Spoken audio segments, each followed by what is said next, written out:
y'all? It's your girl Ariza, and yes, I'm back. I'm your licensed clinical social worker, your test prep guru, your personal hype squad, whatever you need me to be to help you elevate and pass this exam and get them 4 letters behind your name. This is your one-stop shop for your tools, your strategies, your mindset, your confidence, whatever you need to level up. So you are in the right place at the right time. So today's video, it's a good one, y'all. Well, it's always a good one, you know? That's what I'm doing. I'm aiming to please.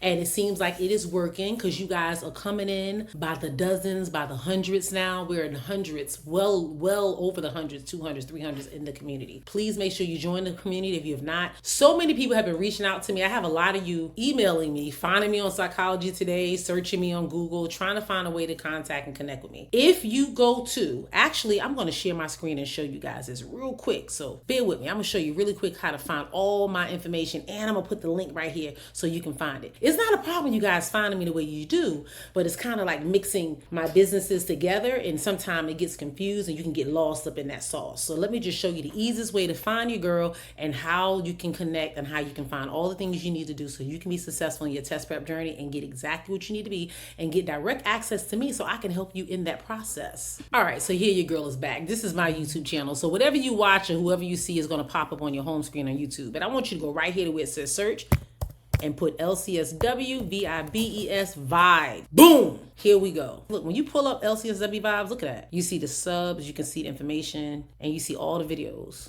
the latest.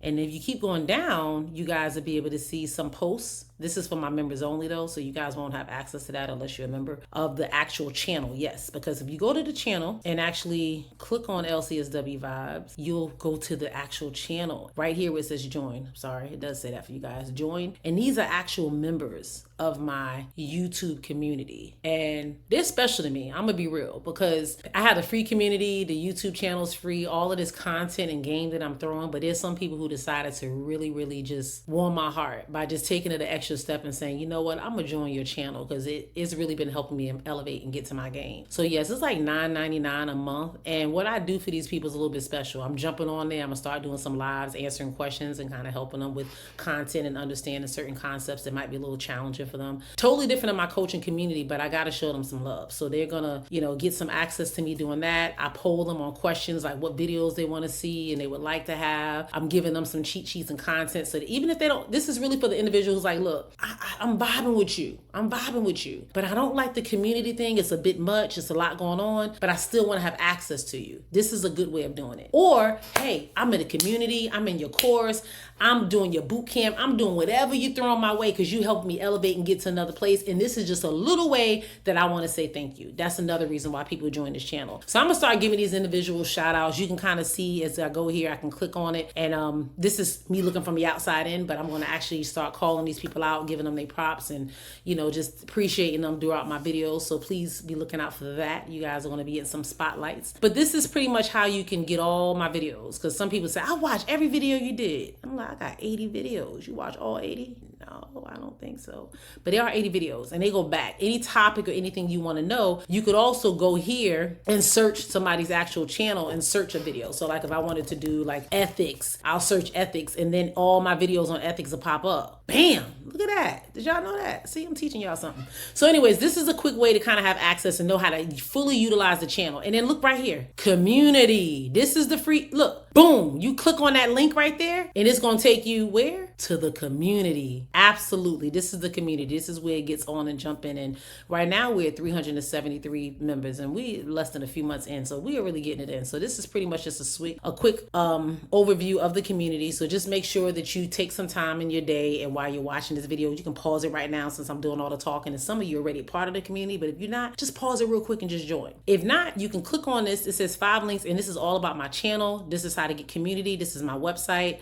This is another website, arizahillman.com. That website has absolutely everything you need to know about the community, me, and anything. This is if you want to start your journey. It tells you about the community. It gives you access to everything. A lot of you want to know about that boot camp. Look at that. boom, boot camp. Tell you the price, everything you're getting in it, the dates. You get some, if you want to join, you can fill out the information there. So I'm telling you guys, I have everything you need to contact me and to be successful on your test prep journey. So I just wanted to take some time to show you guys that. And it was less than 5 minutes. So if you ain't sticking around for 5 minutes for me to show you that, I don't know what to tell you, because you're going to miss the next part.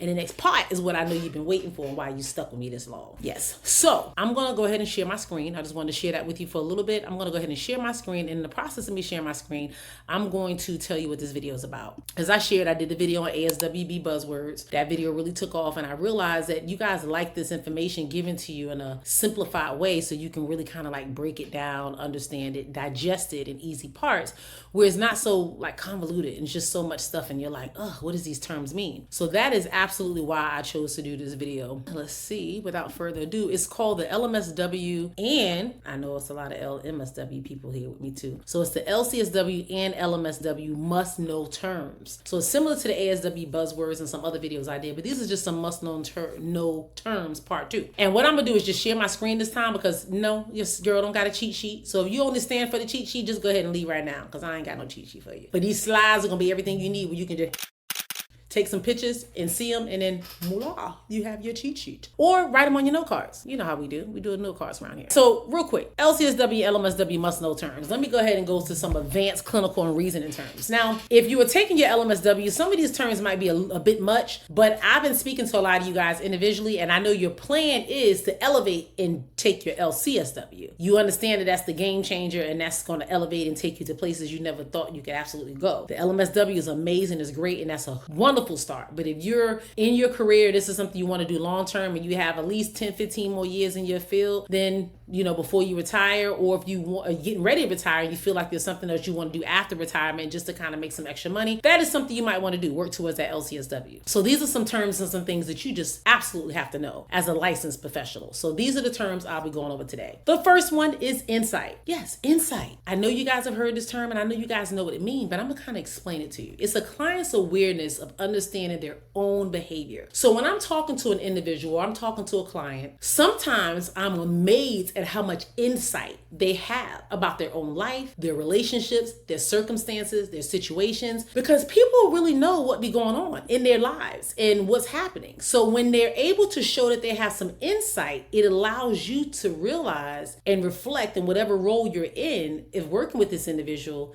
that they are self-aware, they have some knowledge, they have some understanding of who they are and where they are. So this is going to be easier to help them move and get to the next level. Because it's really tough when you work with someone and they have no insight. They don't know where to start, where to go, what to do, and you have to help them discover just that before they get to the next level. So remember, whenever you are working with someone, you meet them where they are and you help them. So prime example, a lot of you guys, you call me, you message me, or we meet for these 10-minute strategy calls, or if you're taking your test and you just have some last minute questions, we're meeting, and some people are so insightful. They know why they missed the test, why they did not pass. You know, I was working with one of my private tutoring students this morning, and it was amazing when they shared with me, aha, I get it. I finally understand why I'm getting some of these questions wrong. And the reason is blah, blah, blah. They realize that maybe their question, the answer doesn't align with the actual STEM that they're asking about. Maybe they're able to recognize now that the client, whoever it is, whether it's a family, whether it's an individual, whether it's a group, whether it's a couple, that's the client that you're working with. So your answer needs to align with the client. Like there's certain strategies and certain tools that you can use with this test. So it's really important that you guys have some insight on where you are in your process so you can elevate and get to the next level. And no, I'm not going to do this for every one of those terms. So calm down. All you with ADHD and sitting here looking at the video or driving and just want me to get to the point, I want to make sure you understand it, because some of these terms that we're using don't just pertain to clients. They pertain to us as well. So I do have some insight, and I know that me saying insight for one term, and y'all know it's a longer video, might be getting under some of you guys' skin. But hopefully you truly understand what that word and term means. All right, guys, real quick, I'm always talking about the community, the LCSW vibes. We leveling up, and this is the sneak peek of the community. As you can see, it's on and popping. We got a lot happening. I got ethics over here, human development, or study guides that you guys asked me about on the YouTube channels, all right there. Test questions. You just want to level up and learn and see if you can answer those questions. I'm testing your knowledge. Let me go back to the home screen. If you want to learn more about what services I off on what other things are there, that is where you go to the learning tabs. We leveling up, so why don't you join so you can level up too. The next one, motivational interviewing. Not going to stay in this long because I just did a whole video on motivational interviewing. Everything you need to know, all the tools, strategies, the ORs, the OARS, all the different things that you're likely to see on an exam as it pertains to motivational interviewing. Just remember that motivational interviewing is client-centered and it helps resolve some type of ambivalence, some type of uncertainty that the client might be faced with. It is your job to work with them. You're kind of motivating them in an interviewing process and method that allows them to see things in a different perspective and a different level. That is what motivational interviewing is all about in a nutshell. All right, projection. Oh, my favorite. One of my favorite defense mechanisms, because this is pretty much when we attribute our own thoughts and feelings onto others. I'll admit, as a parent, I have done a lot of projection. I put how I feel and how I think onto my children. Maybe it's something that I was taught as a child. Maybe it was something that I learned as a child. Maybe it was something that has been instilled in me from the very beginning. So I feel this is something that should be done or how it should be handled. And I might put my own stuff and how I feel and how I think about onto someone else and say that, that's how they're thinking or they're feeling or something like that.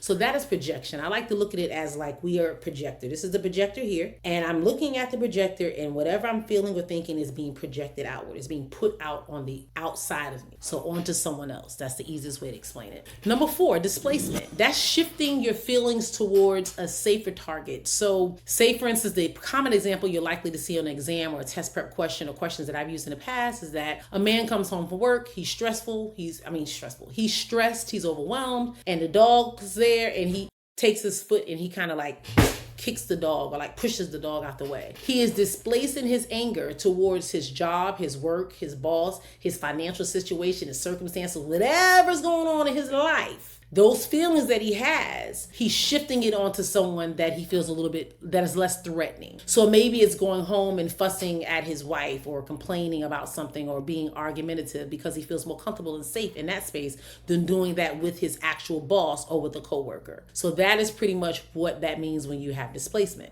So as you can see, a lot of these terms that I'm giving you are words and terms that you're likely to see on an exam, but they might be presented different. You need to know what motivational interviewing is. You need to know what insight is. Projection, displacement, and the last one, reaction formation. These are all defense mechanisms. They're probably some of the most common defense mechanisms, and sometimes they're easily confused. So reaction formation, this is behaving in a way opposite of how you truly feel. So normally when you see a question with reaction formation, it might say something as if a woman who was a prostitute now runs a campaign for sustaining until you're married or something along those lines. So basically she is behaving opposite. She's in this thing like, yes, wait until you're married, abstinence, and walking around with the signs. But during her daytime or her nighttime activity, she's doing some other stuff. You see what I'm saying? Like her reaction, she's forming her reaction to be acceptable to others, but it's completely different of how she truly feels, if that makes sense. So just think about, I use a play on words. So she's forming that formation, her reaction to kind of be more acceptable to the social environment and the people around her, but it's not truly how she feels, if that makes sense. Hopefully it does. If not, I did a whole video on defense mechanisms. I know you guys are tired of me, but I did a whole video on defense mechanisms, literally, and I explained them all. And then on top of that video, I did a whole quiz. So yes, your girl got you. So if this video is confusing, sometimes I'm going up information and it's like going way over your head and you're like, okay, I'm not there yet. Let me take baby steps. That would be a good video to start with because it will break down all of these defense mechanisms and really help them hone in and you to gain a better understanding. So let's talk about some other terms. We have object constancy. This is the ability to maintain emotional bonds even when someone isn't present. So you've heard of object permanence. That's one of those human development terms, but this is object constancy. So it's your ability to have the same bond or the same connection with someone even when they are not present. Hopefully that makes sense to you. All right, and I had to think about this one for a little bit. So basically, object constancy, it allows you to realize as individuals, we know that even when someone's not around us or we're not talking to a person, they still exist and they're still important in our lives. So for instance, I can use my bestie. I have one bestie I talk to all the time, probably several times a week. And then I have another one that I talk to every few months. But when we talk, and even with us not talking, I still understand that we have that emotional bond, and she's still my bestie, whether I see her every day, talk to her every day, or it's weeks, months, or whatever in between. That is letting me know that that is constant. That's something that we learn and we develop as we get older, realizing that someone is still the same even when they're not around us. Hopefully that's was simplified and you got it. That's what I'm aiming to do. If not, hit me in the comment section and say, look, you confused the hell out of me. And then I'll have to figure out another way to do it. Another one, inner rater reliability. So this is the degree to which raters give consistent estimates. So this is one of those terms in that research and evaluation section that we don't really like too much, but it's a term you might see again. So I did want to throw it in there. I'll be honest, I could take it or leave it, but I just wanted to provide it for you guys so you can kind of understand it. I do not want you guys spending hours upon hours trying to break it down and understand it. It's just a term that you're likely to see when you're doing a research question, you know, like all the validity and reliability and all that kind of stuff you're seeing. Know those terms. And then if you see this, you could probably just kind of use an educated guess, like, oh, different raters, consistent estimates. So different raters, like inter-raters, is like a lot of them. And then reliability, consistency. You see that in the question, that kind of lets you know. Normally things are consistent, they're more reliable. Hopefully that hit. All right, strengths perspective, definitely a must know. Strength perspective helps us focus on what's working, not just what's wrong. So when I'm meeting with individuals and I'm helping them on this test prep process, especially when I do my private tutoring, that's starting to kind of be like my fave. Like my private tutoring students, they pretty dope because they just be, you know, they get the best of me because they show up and they give me the best of them. And I'm just being real. Not a sales tip like, hey, come on board and do private tutoring because I don't even have availability to really take anybody else on right now. But just thinking about the process, when I look at the strengths perspective, it gives me an opportunity to work with someone on an individual basis for an extended period of time. And in that process, I'm able to see what's working for them, even in the midst of them taking this exam numerous times and not being able to pass. And when they come to me, they know all the things they've tried, but they haven't tried your girl. But they know all the things that they've tried. And then when they come, I'm able to look and say, that's it. You're always, I see how you're thinking. I got you now. And I understand you. You're looking at it from this perspective, but the exam wants you to look at it from this perspective. So you're almost there. You see that strength base? They're here. The exam is here. My job is to help them get right about there. Because I don't want you just to get right where the exam wants you to pass. I want you to get a little bit over, just a little sweet spot so we know we're in the safe zone.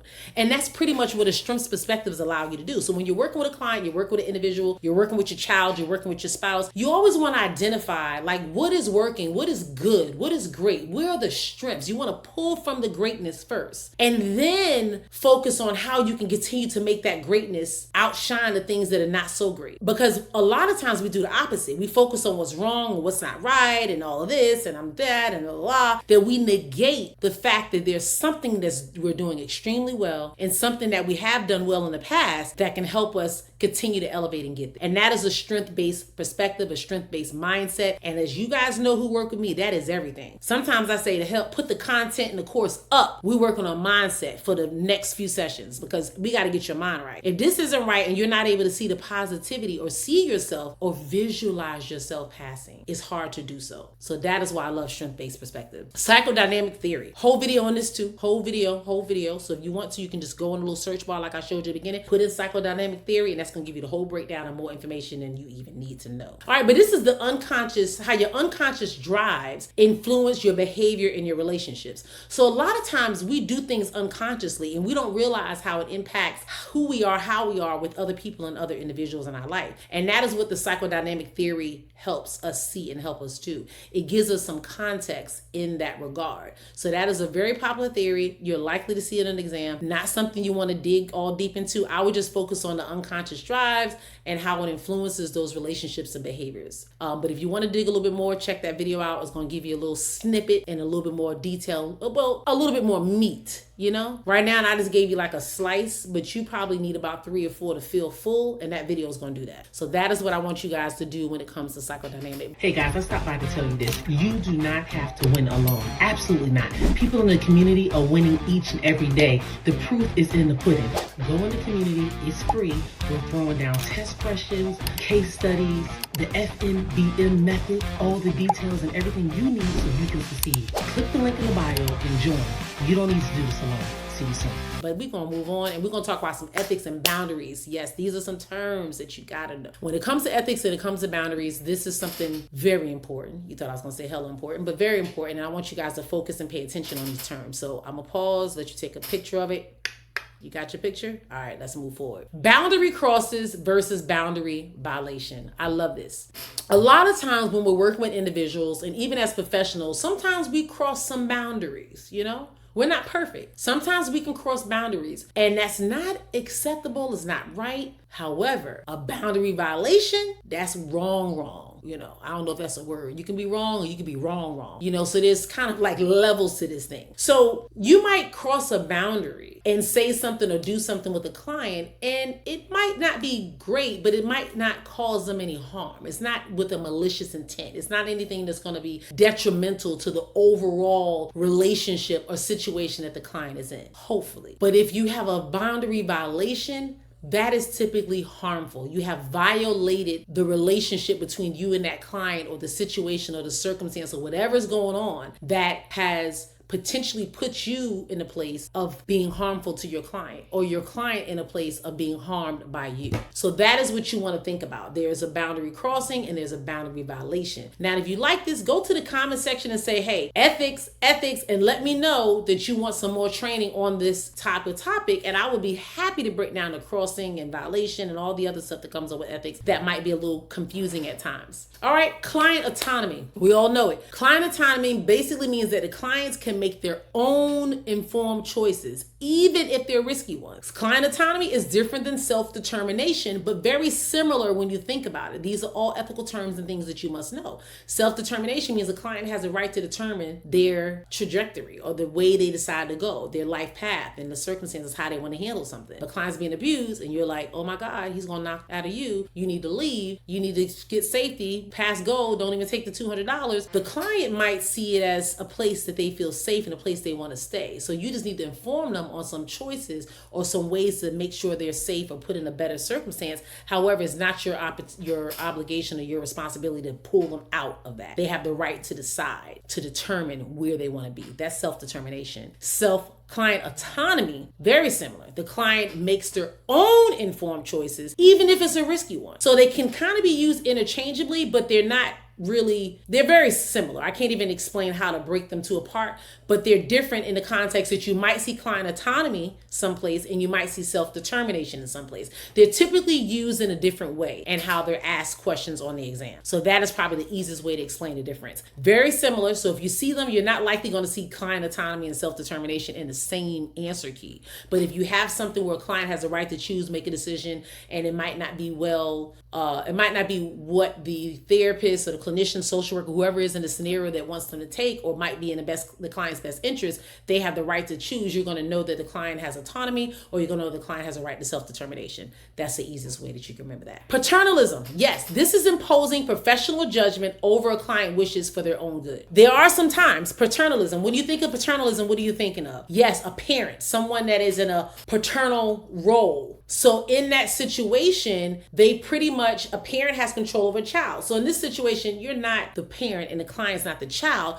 But just to give you some context of what that word means and how you would define it, is basically you are a professional and you're using your judgment over what the client wishes and wants to do, but it's in their own good. So think about a situation where you're working with a young client. Say you're working with a 10-year-old and he loves this house. He's like, oh my God, my parents are so dope. They're so amazing. I love this family. They're great. I don't really know too many 10-year-olds that say that, but just come along with me. They're so great. You're the best parents ever. Let me stay up and eat ice cream all day and let me play video games. Sometimes my dad lets me, take his gun and go shoot it in the backyard. And you're like, whoa, you're taking this all in like, oh my God. That's a safety issue. Yes, the client, in this case, you're using your professional judgment. The client wishes to stay there. They love the house they're in. They feel good. They feel like this is there for their best interest and where they're at because they're in a loving environment. But as a social worker that environment is dangerous. The parents need to interject in some kind of way, whether it's calling CPS, whether it's meeting with the parents and safeguarding some things. Like, it's something you have to do in that situation, and it's imposing your professional judgment over what the client wishes and what they believe. So that's just the first example that came came up to my head, but I'm sure there's tons of them out there that are a lot more simplified. But just for the purpose of this scenario, okay, I wanted to give you one. Value neutrality. So if you're looking at neutrality, I don't know if it sounds like I'm saying it like a Virginian or New Yorker, I don't know, but you know the term is neutral with the ility on the end of it. All right. And this right here is basically setting aside your personal beliefs to serve the clients objectively. So, subjective means it has a lot of opinion. It has what we think and feel and all that good stuff in there. But when we're objective, we're dealing with the facts. So in this case, when you're dealing with value neutrality, you're basically setting aside how you feel, what you think, and what you want, and serving the client with the facts. You're serving them with what you know to be right based on the information you have. So that is where the value is at. Let's see how I put that word in there. That is where the value is at. So think about it from that way. Competence. Woo, baby, that's one for you. Competence. This test that you're taking, and the reason why you're watching me right now, is to make sure that you're competent enough to be a licensed MSW or a licensed clinical social worker. Like, these are the things that they're testing. They want to make sure you're competent.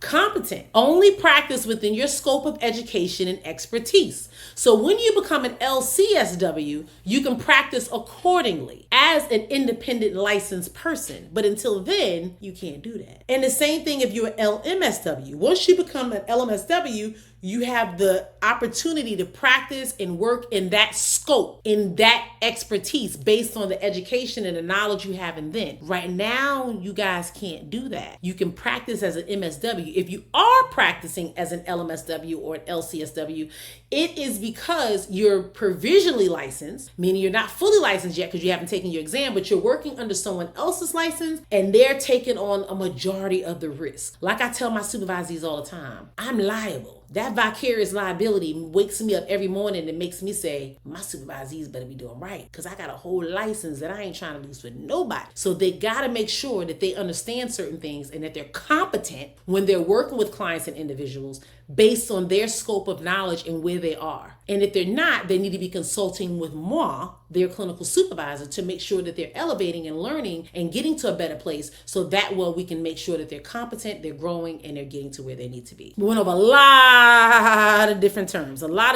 So just stick with me. I got a few more, and then we're going to wrap this video up. Assessment and diagnosis. Mood versus affect. You might hear that all the time. Mood is a sustained emotion. So when you see someone, you're like, you're in a bad mood, or you're in a great mood. That's that sustained emotion. They're just smiling, they're happy, or they're just, what? No, I don't know. It's just who they are. That mood is sustained, good or bad. That is who they are. That is that emotion sustained. That is who they are. That is the mood they're in. Now, the affect can be observed based on their emotional expression. So if I'm sitting there and I'm sad, I'm down, I don't necessarily have to say it. I don't actually have to do anything. You can observe and see my emotional expression, and that is my affect. Now, differential diagnosis. You guys know this when you're in my test prep coaching sessions and stuff. Each week I give you a lot of questions, scenarios and stuff, and we've done one on diagnosing, and we did a lot of differential diagnosing. And actually I did a few videos on, I think the last video I did, I believe it posted, it was on generalized anxiety disorder, panic disorder, and PTSD, and the differences of how that looks, because they all deal with some kind of anxiety component and how to, figure that out. And then we also did one on, me and you, I guess, because I did it and you watched it. We also did one on schizophrenia disorders and, I don't know, I think it was schizophrenia disorders and mood disorders or something, like kind of like the bipolar with bipolar with psychotic features, schizophrenia with, and schizophreniform and all that stuff.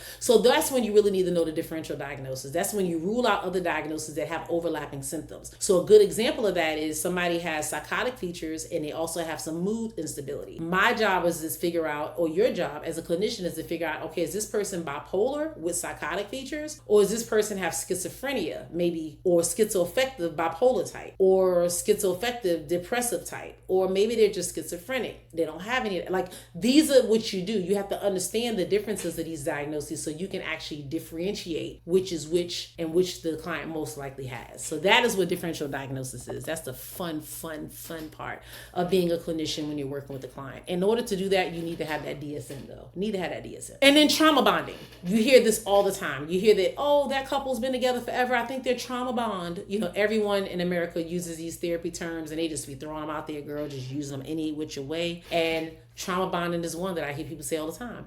It's basically an attachment to an abuser formed through cycles of abuse and affection. And sometimes couples have been each other's abuser. The husband, the wife, the husband, the child, the mother, the child, like whoever it is. Sometimes you see that in relationships where they bond together and the abuser is both. The husband's abused the wife's abused the husband, you know, physically, verbally, all this stuff.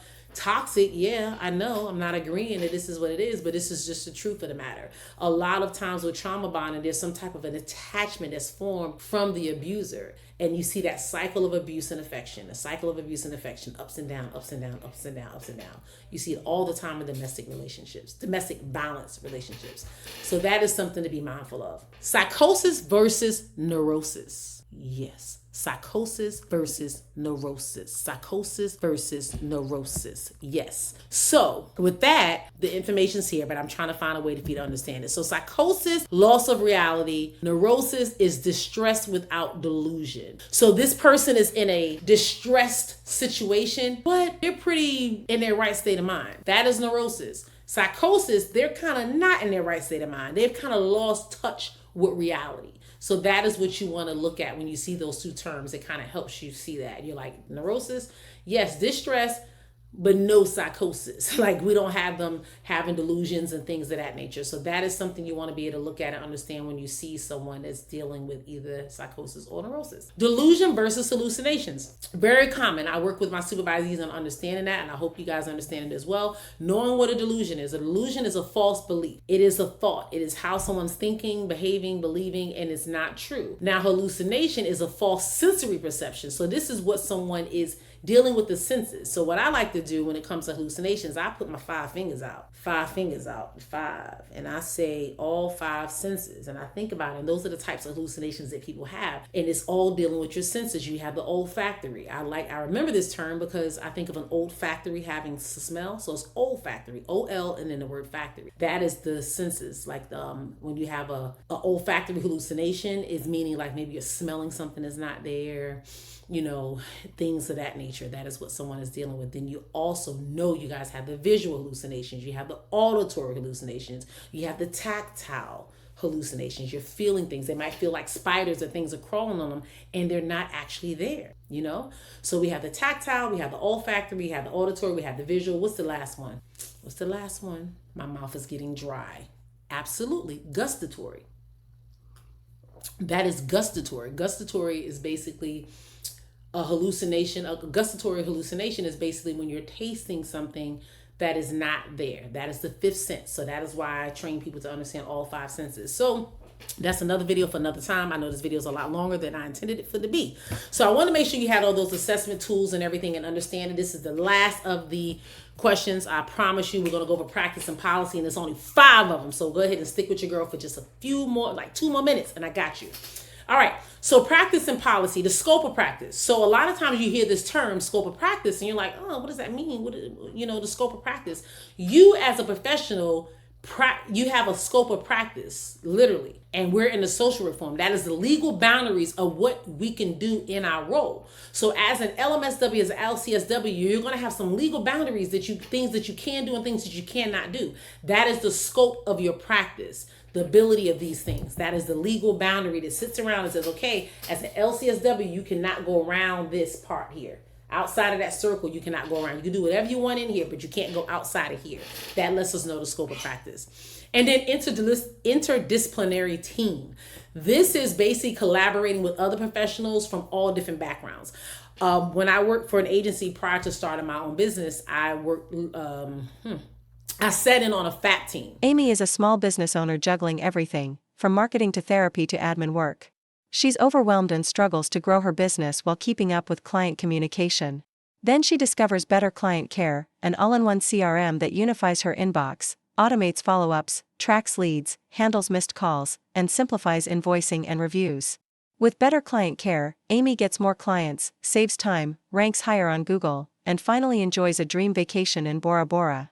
So a FAT team, they call it all different things in different states, but this was a team where we all got together once a month and we would get all the cases from children and social services, people who were getting funding from different resources that social services were providing. And it was a collaborative meeting with all these professionals from all scopes of practice. So I was up there as a clinician. Someone else was up there as a school social worker. Someone else was up there as a case management services. Someone else was up there for like substance abuse services. Someone was there like a parent advocate. Somebody else was there to specialize in like special education and knew about the IEPs and all that stuff. I think that was a school social worker. But you get the gist. They all were in different roles. So they understood, and together we were able to decide what was in the best interest of that individual. We had people on there from juvenile justice. We had people who worked at like parks and recs, that they had different services and treatment. So we were able to kind of collectively come together and work with clients. And that is what we call an interdisciplinary team. So that is what you look at. When you see that term, that's what it's meaning, especially on a test. You got to know that's a team of all these professionals.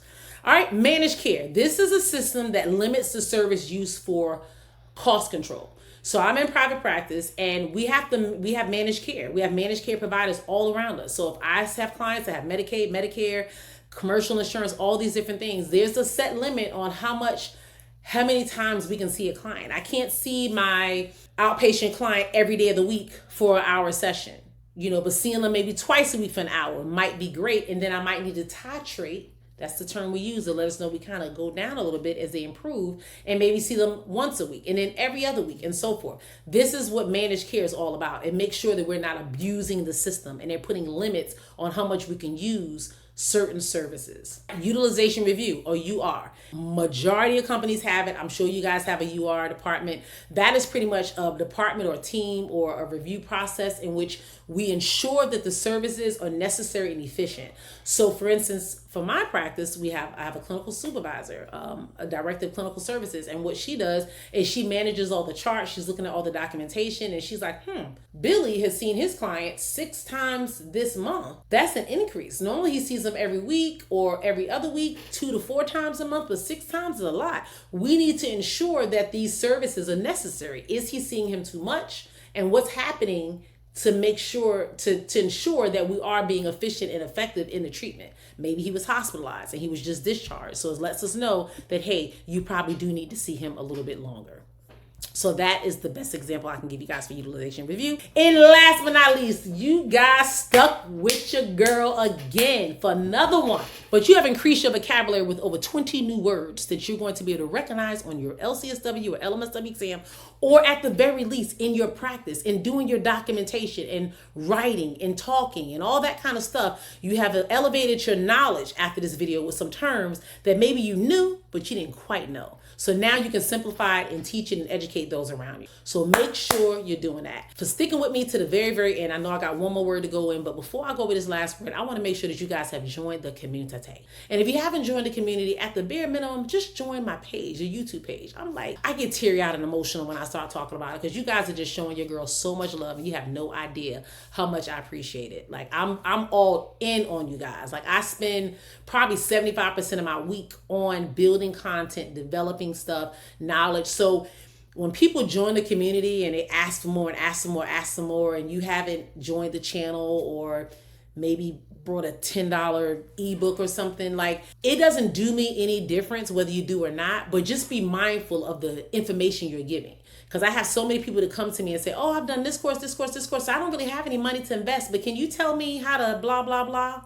Come on, guys, be mindful of that. Just be mindful of what we do, how we show our appreciation and our gratitude, and how we elevate as professionals. Because yes, I know everything isn't about money and I don't do this for that. However, it's very time consuming. It takes equipment, it takes tools, it takes editors, it takes a lot of stuff to make these videos for you guys. Making sure that the videos are edited, making sure that the content aligns. Sometimes there's typos in there. I don't check it till after the video's done, but then I got to go back and fix it before I do a cheat sheet. So it's so timely. With over 300 people in the community, I try to make them all feel like they're the only one in there. So I'm responding very quickly and I'm giving it to you. But one thing I can tell you that I do, that I tell you guys to do, is I practice self-care. So your girl gonna make sure that I take a break and just focus on moi, so that way I can keep pouring into you. So I want to make sure you're doing the same thing. Make sure no matter what, you're studying, you're raising kids, you have a spouse, you're working these jobs, crazy hours. Take some time this week, give back to you. Focus on you. As much as you study on this exam and you do all this stuff, you're going to pass. It's going to happen. But you want to be in the best space and place when you do pass. So make sure that you take time for you. Don't overextend yourself. I'm telling you guys, I practice what I preach. So trust and believe. You see me show up and I'm giving you all I got, but your girl is still going on vacation, still going to concerts. I just went to go see Lettucey and Marsha Ambrosia. And some of you, Ambrosius, sorry, some of you might know them, some of you might not, but they were amazing. So if they come into your cities, go support them girls, because that's some real R&B for you. All right, that's my little last spin. Social justice, last word, advocacy to challenge inequality and promote equity. That is what we do. Social justice, baby, as social workers. The social is all up in the name. We want to make sure that we advocate and we make sure we challenge things, situations, circumstances, people, and places when there's not equality and people are not getting what they need. And we promote equity, equity. That is what we do. We want to make sure that we are giving people what they need so they can seed and pouring into them. And that is what I'm doing for you guys. And I hope you guys continue to do that for me, your community, your family, your loved ones, your job, your professions, and all that good stuff. It's been a pleasure doing these videos with you and for you. And I love the information you're getting. Make sure you get to the comment section and say, I really, really stuck with you. Because this was a long video, probably one of my longest. So if you stuck with me to the end, I appreciate you more than you know. Until the next one, you have an amazing day and join the community. Then send me a message. If there's something on here you didn't understand or you like, hey, can I get them notes or content or something? Your girl will see what I can do because I aim to please. To the next one. Be blessed.